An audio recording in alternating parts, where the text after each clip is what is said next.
రాహాబు యెరికో పట్టణానికి చెందిన ఒక స్త్రీ. ఆమె వేశ్యగా పేరుగలది, నగర గోడ ఒడ్డు దగ్గర నివసించేది. యెరికో అనేది కానాన్ దేశములోని బలమైన మరియు ధనికమైన పట్టణం. యెహోషువ యెరికో దేశాన్ని విచారించమని 2 ఇశ్రాయేలీయుల్ని పంపాడు. ఆ 2 యెరికోకు వచ్చి రాహాబు అనే వేశ్య ఇంటిలో దిగిరి. వారు ఆ దేశాన్ని జాగ్రత్తగా పరిశీలించేందుకు పంపబడ్డారు. వారు రాహాబు ఇంట్లో ఉన్నారు. ఆమె నివాసం ప్రాకార గోడపక్కన ఉండేది. అనేక విదేశీయులు అక్కడికి వచ్చిపోతుండడం వల్ల ఎవరికీ అనుమానం రాకుండా ఆమె ఇంటిని ఆశ్రయించారు.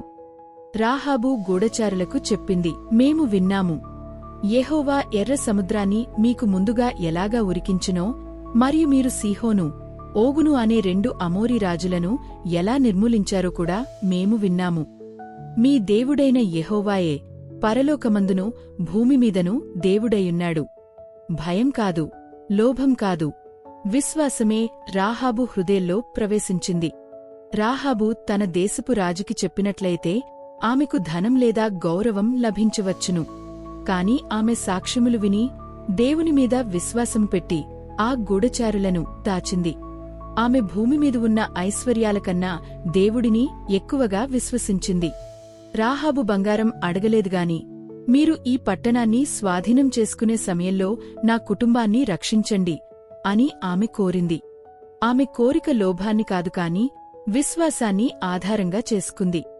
యెరికో నగరం ధ్వంసమైనప్పుడు దేవుడు రాహాబు ప్రాణాన్ని కాపాడాడు.